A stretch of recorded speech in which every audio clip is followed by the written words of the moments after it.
Shalom, pessoal, você tá bem, tá feliz? Espero que sim. Hoje eu confesso para você que eu não estou aqui como alguém que está gravando um devocional. Na verdade, eu quero mais produzir um ensino. E é mais do que a diferença disso para o que nós estamos fazendo, e quando nós estamos nos voltando para a palavra de Deus em devoção, nós estamos nos alimentando e nós estamos nos renovando, fortalecendo, crescendo em fé. Mas hoje esse vídeo aqui ele foca em instrução, crescer em conhecimento para acertar na vida, tá bom?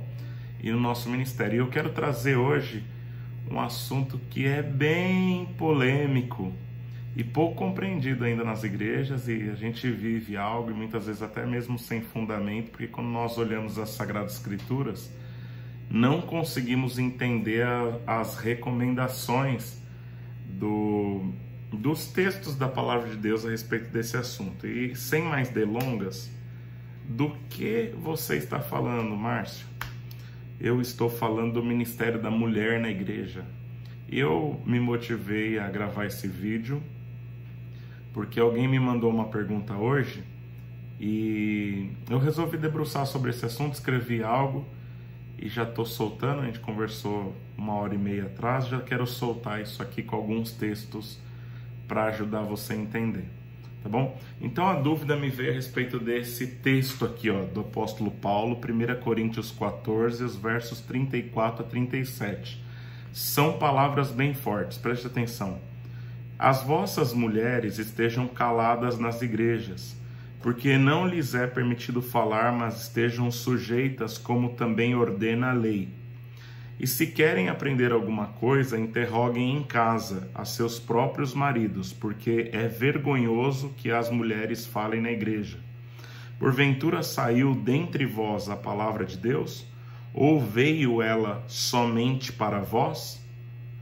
Se alguém cuida ser profeta ou espiritual, reconheça que as coisas que eu vos escrevo são mandamentos do Senhor. E olha, eu vou piorar um pouquinho, porque me perguntaram a respeito desse texto, mas eu quero ler um outro que inclusive é mais polêmico do que esse. O mesmo apóstolo Paulo, lá em 2 Timóteo, a segunda carta que escreveu para o discípulo Timóteo, capítulo 2 e verso 12, ele diz assim, ó: não permito, porém, que a mulher ensine, nem use de autoridade sobre o marido, mas que esteja em silêncio. E a minha pergunta é, estaria o apóstolo Paulo mandando as mulheres calarem a boca no Novo Testamento? Seria esse um ensino alinhado ao propósito de Deus para nós, esse ensino opressor, limitante ao ministério das mulheres? E, gente, para ajudar a gente a entender o que as Sagradas Escrituras falam a respeito desse assunto, antes mesmo de abordar esses dois textos, eu queria te mostrar algumas coisas que a Bíblia fala sobre o ministério da mulher na Bíblia. Não é tudo não, teria muito mais coisas, inclusive desde a Velha Aliança, tá? Mas eu separei aqui 7 maneiras como mulheres elas foram usadas por Deus no Novo Testamento, inclusive. Olha aqui, ó. Lucas 8 e verso 1 diz assim, ó: aconteceu depois disso que andava Jesus de cidade em cidade, de aldeia em aldeia, pregando e anunciando o evangelho do reino de Deus, e os 12 iam com ele, e também algumas mulheres que haviam sido curadas de espíritos malignos, de enfermidades. Maria, chamada Madalena, da qual saíram 7 demônios, e Joana, mulher de Cusá, procurador de Herodes, Susana e muitas outras, as quais lhe prestavam assistência com os seus bens. Então, o que a gente não está muito acostumado a saber, né, irmãos, é que Maria Madalena aparentemente era uma mulher, inclusive, bastante próspera. A Bíblia cita ela cita aqui Joana e Susana como mulheres que foram... Essa é a primeira maneira como eu queria destacar aqui, mulheres que foram mantenedoras financeiras. Jesus dependia daquilo que essas mulheres se responsabilizaram em custear, não só Jesus, mas a comitiva dele, amém? Nas suas andanças nas regiões ali de Jerusalém, da Judéia e todos os lugares por onde Jesus passou. pregando o evangelho, curando, ensinando a palavra de Deus. Então, como eles comiam? Quem pagava as contas dele? Nós aprendemos aqui por esse texto que as mulheres tinham inclusive destaque aqui, citadas por nomes no ministério de Jesus, tá bom? Ainda sobre isso, sobre como mantenedoras generosas, a Bíblia fala assim em Romanos 16 e verso 1: recomendo-vos a nossa irmã Febe, que está servindo a igreja de Cencreia, para que a recebais no Senhor como convém aos santos, e a ajudeis em tudo que de vós vier a precisar, porque tem sido protetora de muitos e de mim inclusive. Aqui é importante a gente entender que quem está falando isso aqui é o próprio apóstolo Paulo. O apóstolo Paulo que escreveu as mesmas cartas que nós lemos lá anteriormente, lá em 2 Coríntios 2 e 1 Coríntios 14. Aqui está citando Febe como uma mulher de quem ele dependia, uma mulher que ajudava ele no custeio do seu ministério. Outras vão ser citadas ali em Romanos 16, eu vou citar Romanos 16 algumas vezes aqui, como por exemplo Priscila, esposa de Áquila, Lídia em Atos 16:14, que por exemplo não só eram mantenedoras, mas ofereceram inclusive as suas casas, elas recebiam o apóstolo Paulo e os membros da sua equipe, amém, missionária. Essas irmãs eram extraordinárias e muito corajosas, amém, a palavra de Deus narra isso. Bom, pastor, mas ok, são mantenedoras, nós teríamos mulheres trabalhando? Sim, a Bíblia vai citar mulheres que foram fiéis no trabalho, no serviço aos santos na igreja. Olha que o mesmo capítulo de Romanos 16, o apóstolo Paulo diz no verso 6 e o verso 12, ó: saudai Maria, que muito trabalhou por vós, saudai Trifena e Trifosa, aparentemente duas irmãs, as quais trabalhavam no Senhor, saudai a estimada Pérside, que também muito trabalhou para o Senhor. Então o apóstolo Paulo está destacando aqui, irmãos, mais 4 irmãs, Maria, Trifena, Trifosa e Pérside, aparentemente então irmãs gregas, que foram irmãs muito fiéis no serviço aos santos na igreja primitiva. Pastor, então nós temos mantenedoras, nós temos irmãs que serviram a igreja de todas as formas. Nós teríamos mestres, pastoras na palavra de Deus? Bom, pastor ordenado nós realmente não vamos encontrar no contexto do Novo Testamento, mas olha que profundo isso aqui, irmãos. Lá em Lucas 2:38, Ana, que é a esposa de Zacarias, ela é profetisa, a Bíblia identifica ela como profetisa, é uma anciã. Ela é apresentada como uma mulher que servia ao Senhor, não deixava o templo e era uma profunda adoradora. E a Bíblia vai dizer que ela ensinava as pessoas. Olha o que a Bíblia diz aqui em Lucas 2:38. E falava a respeito do menino a todos os que estavam esperando a redenção de Jerusalém. Então Ana teve um papel muito precioso na construção daquele ambiente de recepção para Jesus, que viria a nascer, um menino do qual Maria estava grávida. Olha que maravilhoso, né, irmãos? Lá em Lucas 1:46-55, há o cântico de Maria, por exemplo, a Maria mãe de Jesus homem, e embora a Maria não é identificada como uma mestre, mas o cântico dela demonstra profundo conhecimento das Sagradas Escrituras e é como um tratado teológico muito estudado, inclusive por muitos mestres, tá? A Bíblia vai falar, por exemplo, de Lóide e Eunice. Lóide é a avó e Eunice a mãe de Timóteo, e a Bíblia vai destacar a instrução que essas mulheres legaram ao querido Timóteo, membro da equipe do apóstolo Paulo. Amém?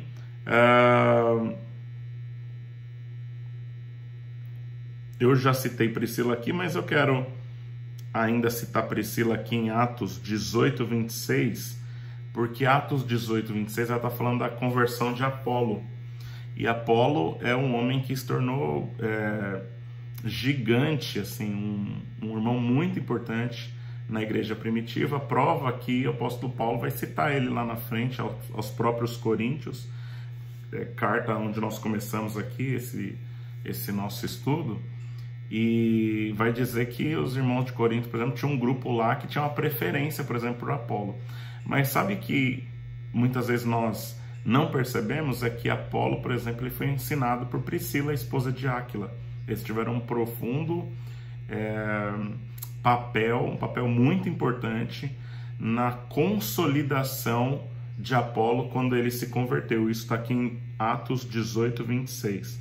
A Bíblia vai dizer: com mais exatidão lhe expuseram o caminho de Deus. Então, Apolo foi ali cria, né? Teve como pais espirituais ali Priscila e Áquila, né? A Bíblia está citando Priscila, irmãos, não se engane. Cita primeiro Priscila para depois citar Áquila, para dizer que essa mulher tinha um papel muito proeminente, também um papel muito importante. Ela engajava realmente naquilo que ela fazia. Lá em Atos 18, 24, a Bíblia diz: nesse meio tempo chegou a Éfeso um judeu natural de Alexandria, chamado Apolo, homem eloquente, poderoso nas escrituras.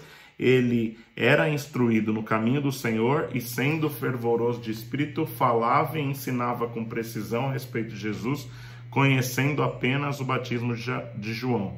Ele, pois, começou a falar ousadamente na sinagoga. Ouvindo, porém, Priscila e Áquila, tomaram-no consigo e com mais exatidão lhe expuseram o caminho de Deus. Olha que precioso. Amém? Bom, nós vamos ter pessoas, mulheres, citadas como evangelistas fiéis. Embora lá o texto de Filipenses 4, versos 2 a 3, Paulo está, na verdade, fazendo uma repreensão, ele deixa claro que, por exemplo, Evódia e Sintique, também aparentemente mulheres gregas, juntas se esforçaram comigo no evangelho, também com Clemente e com os demais cooperadores meus. Então mostra que essas mulheres também eram evangelistas, cooperadoras do ministério de evangelismo do apóstolo Paulo, no esforço de evangelismo, de anunciar a palavra, de fazer com que os gentios conhecessem o Senhor. Nós temos o apóstolo Paulo destacando aqui o papel de duas mulheres, inclusive citando o nome. Nós poderíamos falar de Lídia, nós poderíamos falar daquela mulher de João 4, com quem Jesus teve um encontro, e ela já tinha 5 maridos, o 6º homem com quem ela estava junto não era marido, mas a Bíblia diz que ela entrou na cidade e anunciou o evangelho em Decápolis, 10 cidades, ela se tornou uma poderosa evangelista. Amém? Nós já estamos aqui Maria Madalena, ela tinha esse papel de uma evangelista poderosa também no grupo de Jesus. Então, só destacando aqui, irmãos, nós estamos falando de mulheres que ensinaram, mulheres que foram evangelistas, mulheres que foram trabalhadoras no ministério, mulheres ricas que foram mantenedoras do ministério de Jesus, do ministério do apóstolo Paulo. Nós teremos parceiras corajosas, um 5 ponto. Um 5º ponto, no mesmo texto de Romanos 16, versos 3 e 4, Paulo menciona Priscila e Áquila de novo, mas dessa vez no papel também de parceiras que arriscaram a própria vida, né? Priscila e Áquila eram um casal, né? Mas muito precioso a maneira como Paulo vai citando que essa Priscila era uma pessoa realmente muito deferente dentro da igreja primitiva. É seguido também de um elogio que Paulo faz a um outro casal, agora o homem citado primeiro e mulher depois, Andrônico e Júnias, em Romanos 16 e verso 7. Então Paulo mostra que eles eram tão companheiros, chega a dizer que eles eram tinham alguma natureza de parentesco, tá bom? Quase terminando aqui, ó, cuidadoras empáticas. Então as Sagradas Escrituras nos mostram mulheres que acompanharam o ministério de Jesus, mulheres que acompanharam o ministério de Paulo e que tiveram cuidados pessoais. Então, mulheres que cozinhavam, que cuidavam das roupas, e assim como você possa imaginar o papel dessas mulheres ali ao lado desses grandes homens de Deus, inclusive do Filho de Deus, Jesus. Então a Bíblia cita Maria Madalena, Maria, mãe de Tiago, o menor, e de José, e Salomé. Então tá lá Marcos 15, versos 40 a 41. São mulheres que constituíram a estrutura básica de apoio do trabalho de Jesus. E Paulo saúda Rufo em Romanos 16, 13, e a sua mãe, que teve um papel extraordinário. As palavras que Paulo usa, tá? Essa mãe de Rufo é a esposa de Simão Cirineu, aquele homem que carregou a cruz de Jesus. Então ele está citado lá em Romanos 16, 13, e está citado lá em Marcos 15, 21, onde a Bíblia diz que Simão Cirineu, pai de Alexandre e Rufo, carregou a cruz, né?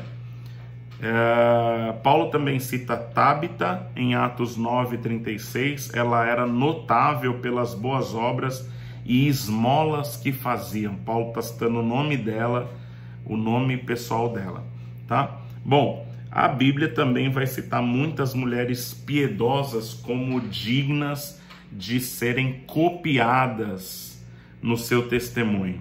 Amém? Então há mulheres citadas em muitos lugares da palavra de Deus, né? Nós vamos ter lá em Tito 2, versos 3 a 5, 1 Pedro 3, versos 4 e 5. Nós conhecemos a descrição da mulher virtuosa de Provérbios 31, agora na Velha Aliança, inclusive, irmãos, é um arquétipo de caráter feminino e de uma mulher altamente produtiva na Velha Aliança. E nós, irmãos, nós poderíamos falar de Raquel, nós poderíamos falar de Ana, nós poderíamos falar de muitas mulheres que buscaram a Deus, nós poderíamos falar de Débora, que foi uma juíza no Velho Testamento. Então imagina, quanto mais para trás nós estamos caminhando, nós vamos encontrar sociedades ainda mais fechadas para uma ideia dessa, mas Débora foi uma juíza, amém? Então isso é maravilhoso. Eu costumo dizer também que é maravilhoso perceber que os apóstolos tinham tanto compromisso com verdade que eles colocaram mulheres na cena da ressurreição de Jesus. Então elas foram as primeiras que chegaram ali no sepulcro, encontraram o sepulcro vazio e foram anunciar aos discípulos. Por que isso é tão importante? Porque tendo um entendimento de como a sociedade daquela época funcionava, a presença das mulheres na cena da ressurreição não trazia credibilidade à narrativa, amém? Tornava duvidosa. Então qualquer um que quisesse produzir uma falsa verdade nunca colocaria as mulheres como sendo as primeiras testemunhas de que o sepulcro estava de fato vazio. Só foi narrado dessa forma porque foi de fato o que aconteceu. Então isso é uma prova viva de que é verdade, porque se fosse mentira ninguém teria contado desta forma. Então isso é algo maravilhoso. Bom, se você entendeu um pouco daquilo que eu disse, eu quero agora voltar a esses dois textos e oferecer para você uma explicação do que eu acredito muito profundamente que Paulo está dizendo, ao dizer em 1 Coríntios 14 que as mulheres deveriam aprender em casa com seus maridos, e ao dizer que as mulheres deveriam estar em silêncio em 2 Timóteo 2, 12. Então vamos lá. Bom, se você conhece um pouco do contexto da carta do apóstolo Paulo aos 1 Coríntios, você vai saber que Paulo falou de ceia no capítulo 11, ele falou dos dons no capítulo 12, ele vai falar do amor como aquilo que prevalece sobre toda a natureza de dons.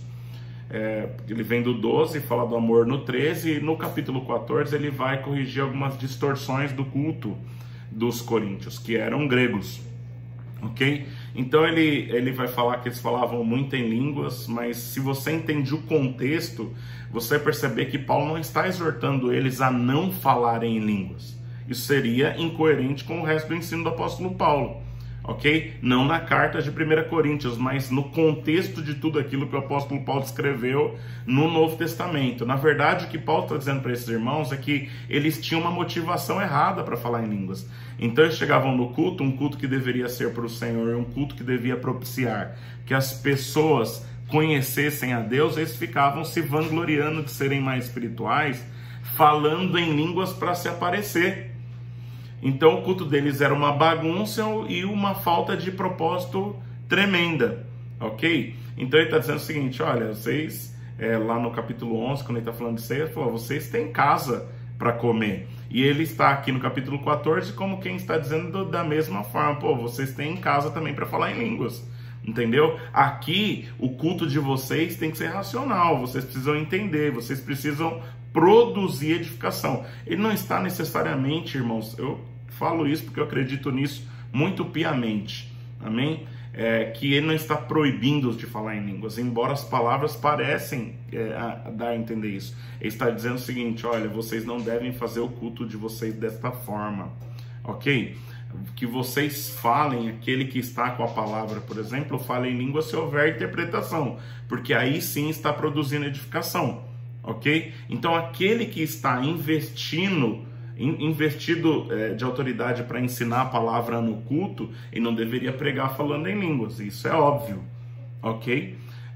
Mas muitas vezes a gente tem o hábito, inclusive, de recomendar que os irmãos ouçam a palavra de Deus falando em línguas baixinho, porque fala em línguas, edifica-se a si mesmo, torna o seu espírito mais aberto e mais sensível para o ensino que está vindo da parte de Deus. Mas ele não está falando em línguas com o propósito de se aparecer, então vai falar baixinho para si mesmo, sem atrapalhar as pessoas, ok? Ao passo que aquele que ensina não fala em línguas, vai falar na língua que todos possam entender, no nosso caso no Brasil, em português, ok? Bom, a seguir, Paulo vai continuar construindo essa ideia até dizer que sobre a profecia e dizer que as mulheres deveriam ficar caladas. O que parece, na verdade, estar sendo dito, e aqui eu uso inclusive do subterfúgio das Bíblias comentadas.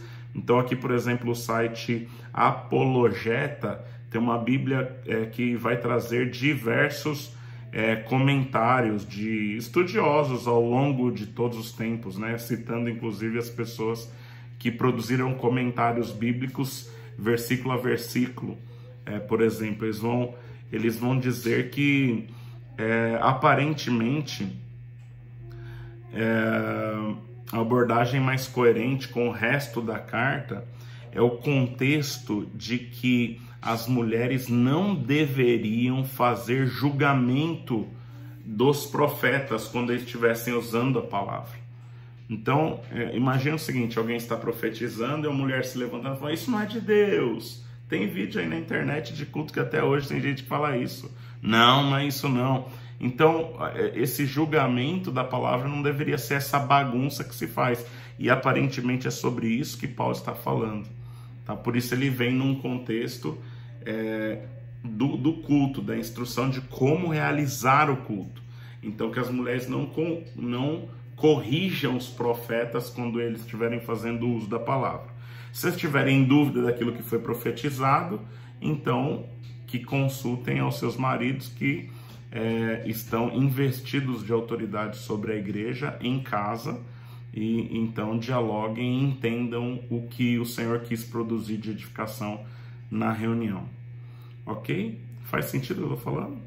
E da mesma forma, gente, embora o texto de 1 Timóteo 2,12 parece ser também muito forte, a palavra silêncio, ela pode ser entendida como descanso, entendeu? E se nós entendermos à luz de todo o capítulo, Paulo está falando sobre orar por autoridades, e está falando que os varões levantem mão santa sem ira e nem contenda e orem ao Senhor. Que Paulo está querendo produzir é que na igreja deve haver um arranjo, amém? Os homens têm uma estrutura mais forte, eles devem carregar mais peso de responsabilidade. Por isso, não é permitido por Deus que haja uma inversão de valores. Os homens fujam da sua responsabilidade e as mulheres comandem, elas carreguem o peso de governar sobre os marmanjos. É isso que a Bíblia está ensinando, mas que elas permaneçam em descanso. A palavra descanso seria bem mais amena do que a palavra em silêncio. Mas o que eu quero entender que a Bíblia está dizendo aqui, quando nós olhamos todo o contexto que está sendo dito, é que o governo da igreja ele é executado pelos homens e que as mulheres devem descansar que Deus está usando-os para testificar a sua vontade no meio da igreja.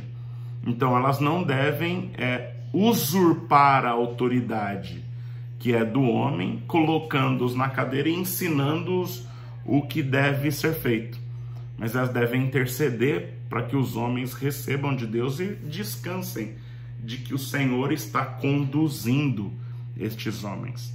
Bom, se houver qualquer dúvida ainda naquilo que eu disse sobre esses dois textos, eu recomendo que você ouça novamente a minha explicação de tudo o que foi dito aqui e inclusive estude mais abrangentemente a respeito do assunto, porque você vai perceber que a Bíblia não é machista, gente. Agora, é importante que nós entendamos que diante de Deus há um arranjo sim, que Deus fez o homem com uma estrutura mais forte e que ele tem a função de guardar, de proteger, de ouvir, a responsabilidade de discernir o propósito de Deus. E quando a Bíblia fala do governo, inclusive, ela não está dizendo que ele vai fazer isso sozinho. Amém? É óbvio que ele vai fazer isso em consenso com a sua esposa, mas está sobre ele o peso da responsabilidade de conduzir a casa, a igreja, os negócios. Amém? E isso é bênção do Senhor, tá bom?